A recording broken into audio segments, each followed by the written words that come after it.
The leader died. The tribes revolted.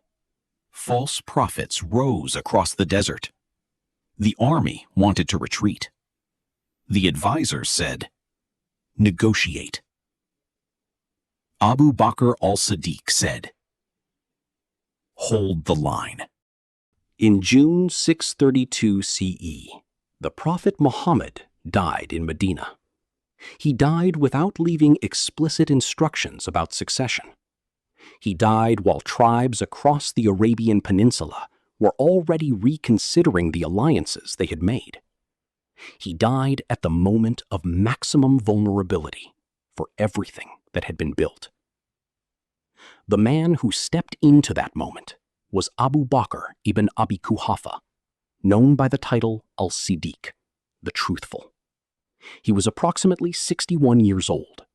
He had been the Prophet's closest companion for over 2 decades. He was not a military general. He was not a political strategist by training.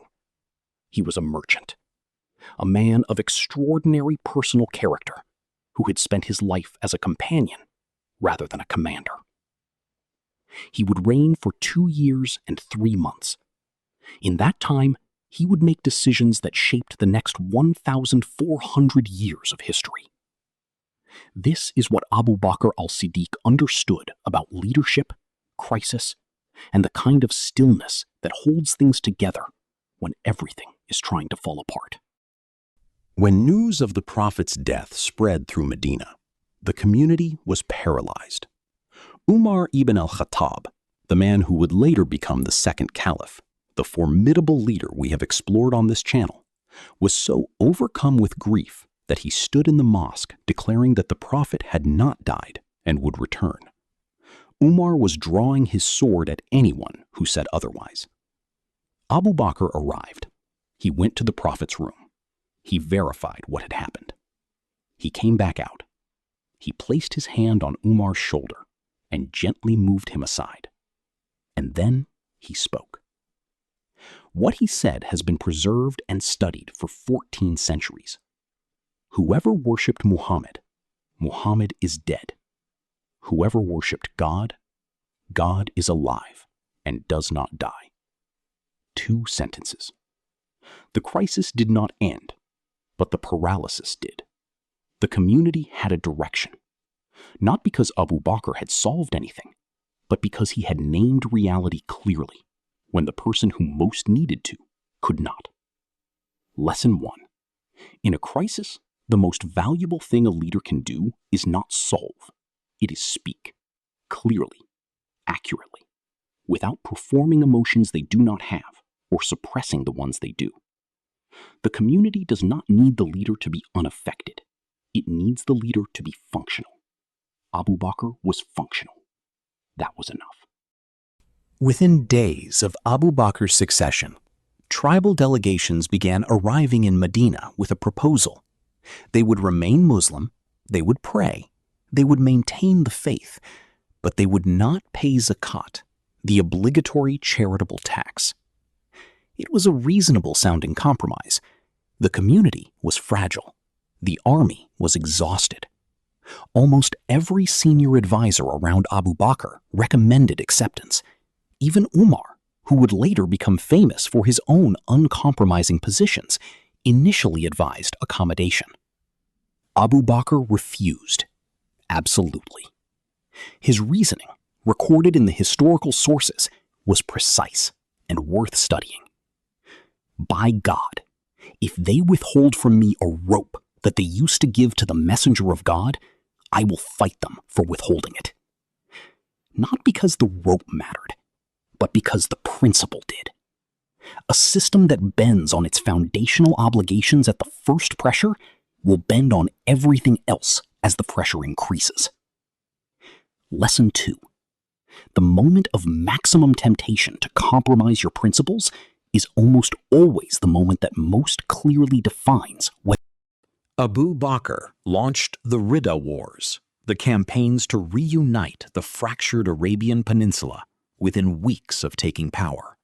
His generals, including Khalid ibn al-Walid, were deployed before the political situation had stabilized.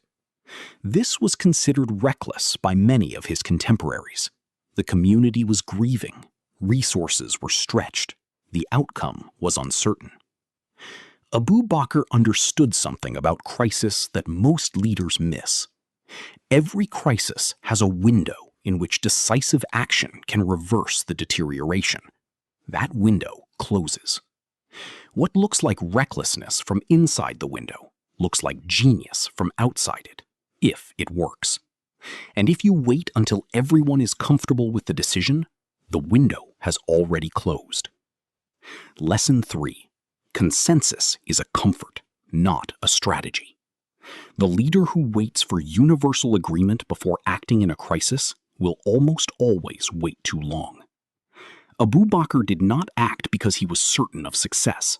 He acted because he was certain that inaction guaranteed failure. Abu Bakr was not a military general. He knew this. And so he did what insecure leaders almost never do. He found the best military mind available, Khalid ibn al-Walid, the man with 100 battles and 0 defeats, and gave him complete authority over the military campaigns. He did not micromanage. He did not insert himself into tactical decisions he was not qualified to make. He set the strategic direction, appointed the most capable person available, and trusted the appointment. There are recorded moments where Khalid made decisions that Abu Bakr personally disagreed with. His response, in most cases, was to let Khalid's results speak and to hold the strategic line from Medina. The leader who cannot appoint people more capable than themselves in specific domains will always be limited by their own ceiling. Lesson 4. Your greatest leadership act may not be what you do yourself. It may be who you put in position to do what you cannot, and then getting out of their way.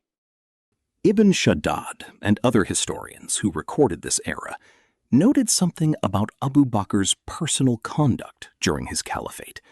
He continued, for as long as his health allowed, to conduct his own personal affairs, trading, managing his own household, rather than burdening the state treasury with his personal needs.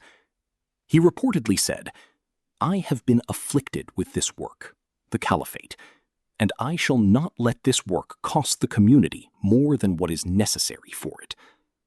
He died in 634 CE, having served for 2 years and 3 months. He left behind specific instructions that everything he had received from the state treasury as payment for his service be returned. His estate was calculated and the amount repaid. Lesson 5. The person who leads without using the position to accumulate personal advantage earns a quality of moral authority that cannot be manufactured by any other means. Abu Bakr's frugality was not asceticism. It was the demonstration that the position had not changed who he was. In his final days, Abu Bakr gave a speech that has been preserved. Among the things he said, "I have been given authority over you, but I am not the best of you. If I do right, help me. If I do wrong, correct me." And then, "The weak among you is strong in my eyes, until I restore his right to him. The strong among you is weak in my eyes, until I take what is owed from him." He had been Caliph for 2 years. He had held the empire together through the most dangerous period in its existence. He had made decisions that would echo for a millennium. And his final speech was about the people at the bottom of the social order, the weak, the owed, the overlooked. This is the full circle of his leadership. He held the line not because he wanted to hold power. He held it because he understood what would happen to the most vulnerable people if he did not. Lesson 6.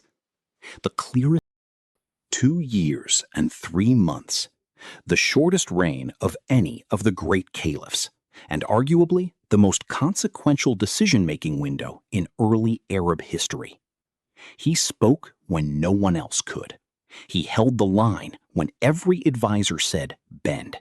He moved before the window closed. He appointed better people and got out of their way. He carried the weight without making others carry his. And at the end, he thought about the weak. Abu Bakr al-Siddiq was not a warrior in the way Khalid and Tariq were warriors. His battlefield was the impossible pressure of holding something irreplaceable together at the moment of its maximum vulnerability. He held it. Subscribe to Desert Mind. New Arab wisdom every Tuesday and Friday.